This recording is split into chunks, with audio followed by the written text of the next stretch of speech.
시청자 여러분 안녕하십니까? 8월 18일 금요일 JCM 모닝뉴스입니다. 지난 5월 지역별 전기요금 차등제 도입 등을 내용으로 한 분산에너지 활성화 특별법안이 국회를 통과했고 이제 내년 6월이면 관련법이 시행에 들어가는데요.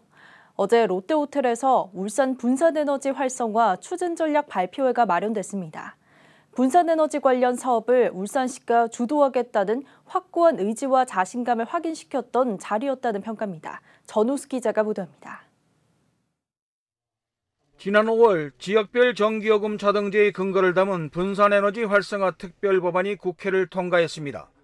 김득영 울산시장은 지역별 차등 전기요금 공론화에 불을 붙이는 등 분산에너지 활성화 특별법이 제정되기까지 주도적 역할을 해왔습니다. 분산에너지 활성화 특별법은 내년 6월 시행에 들어갈 예정으로 하위법령 제정을 위해 현재 산업부와 한국에너지공단 그리고 울산시가 머리를 맞대고 있습니다.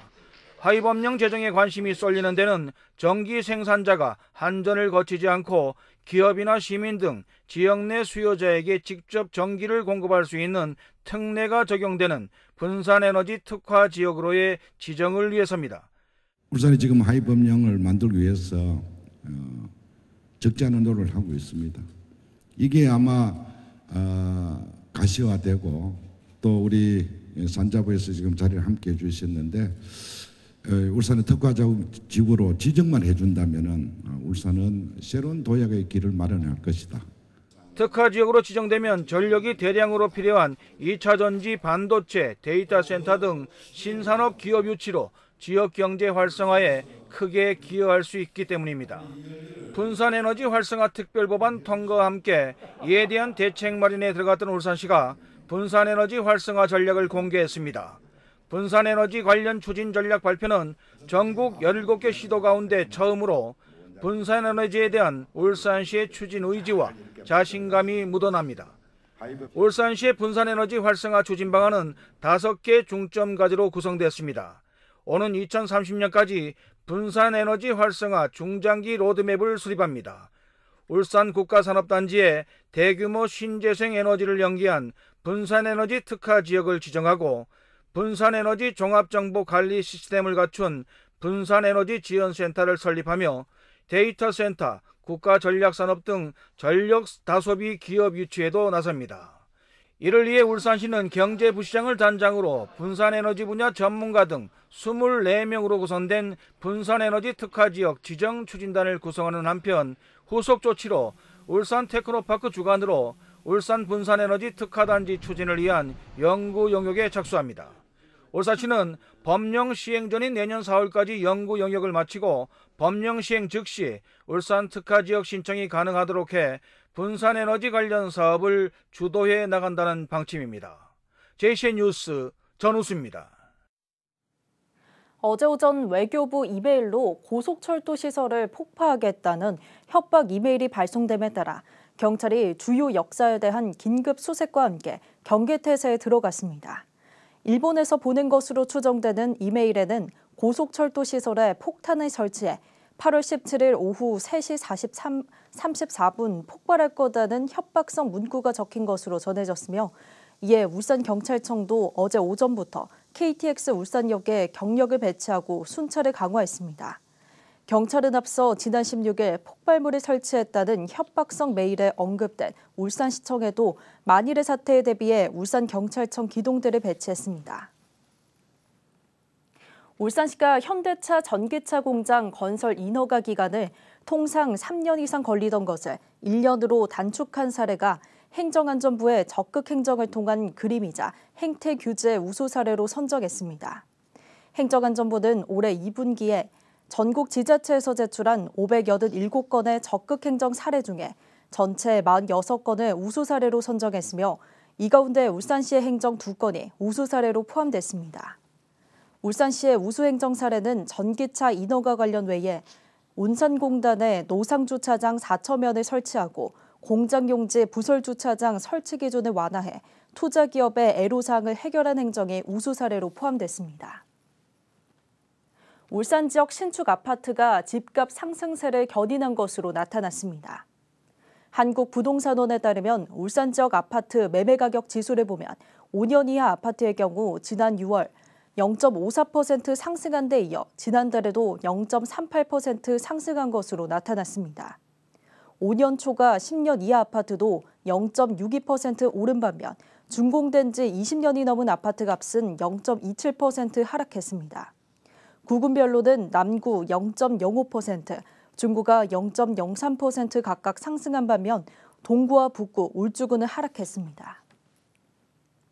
국민의힘 박성민 의원이 어제 5개 광고물 등의 관리와 5개 광고산업 진흥에 관한 법률 일부 개정 법률안을 대표 발의했다고 밝혔습니다.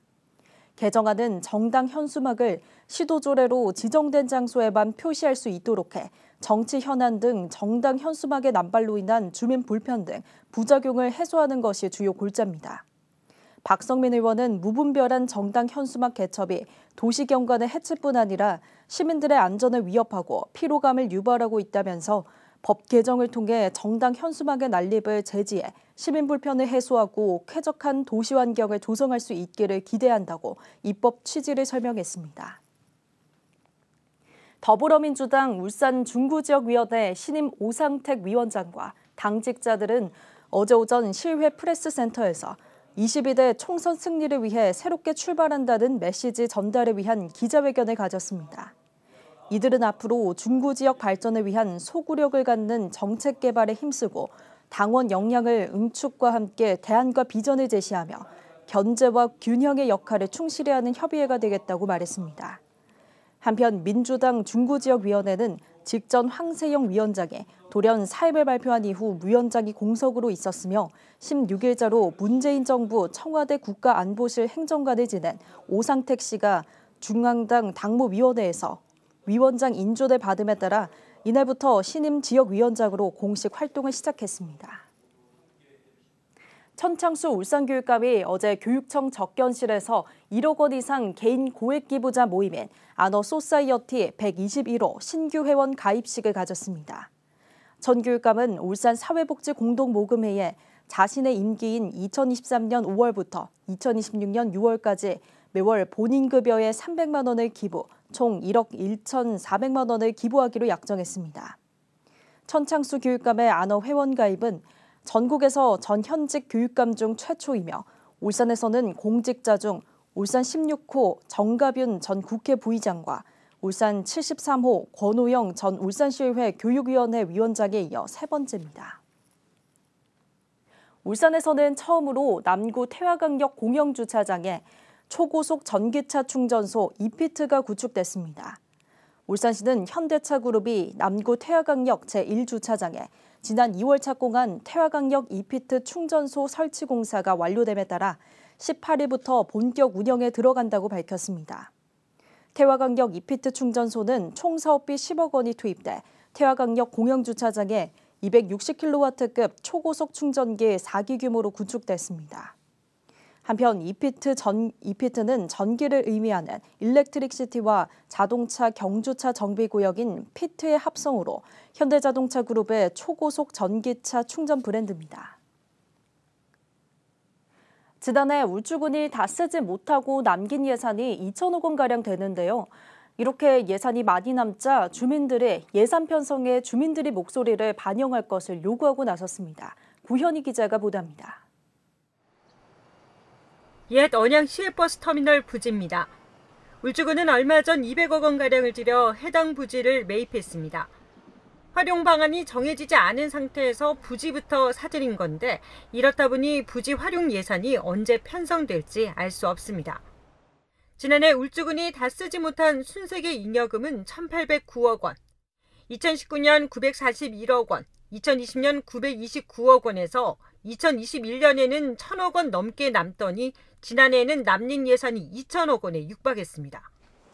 특히 지난해 예산이 많이 남은 이유는 예상보다 세입이 크게 늘었기 때문이란 게 울주군의 설명입니다. 세수 예측이 빗나간 건데 주민들은 예산 운용을 제대로 하지 못한 것을 지적하며 코로나 이후 일상회복 지원에 예산을 편성할 것을 요구했습니다. 코로나 때보다 더 어렵다고 얘기하는 이 상황에서 지역 주민들의 일상과 가계 용세 상인들의 일상을 정상화하거나 회복해 마중물이 될 수 있도록 일상회복기금으로 전환을 요구할 수 있는 거죠. 또 지자체 차원의 아동돌봄 바우처 사업과 마을 간 셔틀버스 운영도 제안했습니다. 주민들은 다음 달까지 예산을 어떻게 쓰면 좋을지에 대한 주민투표를 벌인 뒤 행정에 적극 건의하겠다는 계획입니다. 내년도 예산안 편성이 한창인 가운데 세금을 제대로 써달라는 주민들의 요구가 높아지고 있습니다. JCN 뉴스 구현입니다. 울산시가 오는 9월을 울산 전남 관광 교류의 달로 지정하고 신규 관광객 2,000명 유치를 목표로 전라남도와 상생 협력에 나섰습니다. 울산 전남 관광 교류의 달 지정은 지난 2월 22일 울산 전남 상생발전 협약시 개최 시 체결된 울산 전남 상생발전 공동 합의문에 따른 것으로 양 시도는 관광 활성화를 위해 오는 10월까지 공동 마케팅 등을 적극 추진할 계획입니다.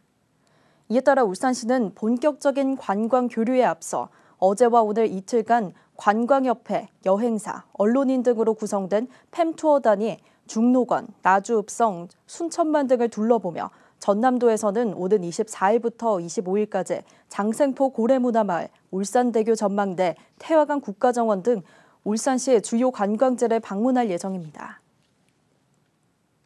울산 북구가 한국자치발전연구원이 주최한 대한민국 자치발전대상 기초부분 수상지자체로 선정됐습니다. 북구는 지방자치를 위한 법과 제도 정비와 지방자치 시대 교육자치 구현, 그리고 지역사회복지 구현 등 지역 공동체 활성화 등의 활동이 인정받았습니다. 올해 7회째를 맞는 대한민국 자치발전 대상은 지역의 특색 있는 자원을 활용해 지방자치의 발전과 지역 발전에 이바지한 정책 등을 고려해 지방자치단체와 단체장 등에게 수여하는 상입니다. 최근 3년간 울산 지역 학교에서 명예퇴직한 교원들이 모두 756명에 달하는 것으로 나타났습니다. 울산교육청은 강대길 시의원의 퇴직교원 현황을 묻는 서면 질문에 대한 답변에서 지난 2020년부터 올해까지 명예퇴직한 교원은 초등학교 279명, 중등학교 369명 등 모두 756명에 달한다고 밝혔습니다. 명예퇴직자의 퇴직 사유는 건강상의 이유가 105명으로 가장 많았으며 다음으로 제2의 인생을 준비하기 위해서도 41명에 달하는 것으로 나타났습니다. 울산문화관광재단이 청년이 직접 만들고 선정한 청년 문화 사업인 울산 청년 플레이리스트를 이달부터 11월까지 매월 1회 운영합니다. 재단은 울산 청년 플레이리스트를 위해 지난 5월부터 7월까지 공모를 실시해 4편의 청년 공모 프로그램을 선정하고 청년 아이디어 기획 프로그램 12건을 발굴한 바 있습니다. 울산 청년 플레이리스트 1회차 행사는 18일부터 19일까지 이틀간 올주군 언양읍 트레비어 양조장에서 열립니다. 울산의 제조업 생산이 줄어든 반면 소비는 증가했습니다. 한국은행 울산본부가 조사한 지난 6월 실물경제 동향 자료를 보면 울산 지역 제조업 생산은 전년 동월 대비 0.5% 줄었습니다. 반대로 소비를 나타내는 대형 소매점 판매는 전년 동월 대비 4.2% 증가했는데 백화점이 4%, 대형마트가 4% 각각 감소한 것으로 조사됐습니다. 울산 중구가 어제 중구청 중회의실에서 우정 혁신도시 종가로 일대에 정원 녹지, 공원 47곳을 하나로 연결해 바람숲 단임길 정원을 조성하기 위한 최종 보고회를 열었습니다. 보고회에서는 기존에 있던 시설을 활용해서 거점 공간 7개를 선정하고 태화연 실외 정원은 물과 빛의 정원 테마로, 공룡 발자국 공원은 주라기 정원 테마로 연계하는 등 공간별로 특화된 주제를 도입하는 방안이 제시됐습니다. 이와 함께 이해로 절토골 공원, 동원 로얄 듀크 2차 인근, 울산초등학교 인근 등 각 거점 공간을 잇는 차별화된 점형 공간 12개도 함께 조성됩니다. 울산교육청은 고3 수험생들의 진학 지원을 돕기 위해 오는 19일부터 20일까지 외솔회의실 등에서 2024 대입 수시 모집 상담회 날을 운영합니다. 이번 행사는 고등학교와 울산 진로진학지원센터 누리집으로 사전 참가 신청한 고3 학생, 졸업생, 학부모 등 370여 명이 함께합니다. 행사 기간에는 다년간의 진학지도 경험을 가진 울산 진로진학지원센터 대입 상담교사 40명이 30개 부스에서 수험생 1명당 50분씩 수시 모집 지원 전략에 대한 상담을 진행합니다. 최영수 삼두종합기술 대표는 어제 울주군청을 방문해 고향사랑 기부 개인 연간 최고 기부액인 500만 원을 전달했습니다. 최 대표는 올해 처음 시행된 고향사랑 기부제의 홍보와 울주군의 발전을 기원하며 기부에 동참하게 됐다며 고향사랑 기부금이 좋은 일에 사용돼 울주군이 살기 좋은 도시로 발전하길 바란다고 말했습니다. 한편 고향사랑 기부제는 기부자가 현 주소지를 제외한 지자체에 최대 500만 원까지 기부 가능하며 기부금의 30% 이내로 지역 특산품 등을 받는 동시에 기부금 10만 원까지는 전액, 그 이상은 16.5%의 세액공제 혜택을 받게 됩니다. 울산 동구 드림스타트가 오늘 19일부터 26일까지 매주 토요일 동구청 드림스타트 프로그램실에서 아동 32명과 부모 8명을 대상으로 경제금융교실 프로그램을 실시합니다. 이번 프로그램은 화폐, 금융, 자녀 용돈 관리 등 맞춤형 경제금융교육을 통해 올바른 경제금융 지식과 소비 습관을 갖도록 하기 위해 마련됐습니다. 프로그램은 KSD 나눔재단과 연계해 저학년들에게는 화폐와 합리적인 소비에 대한 교육을, 고학년에게는 금융과 저축에 대한 교육 등을 전체 3회에 걸쳐 진행합니다. JCM 모닝뉴스를 마칩니다. 함께해 주신 여러분 고맙습니다.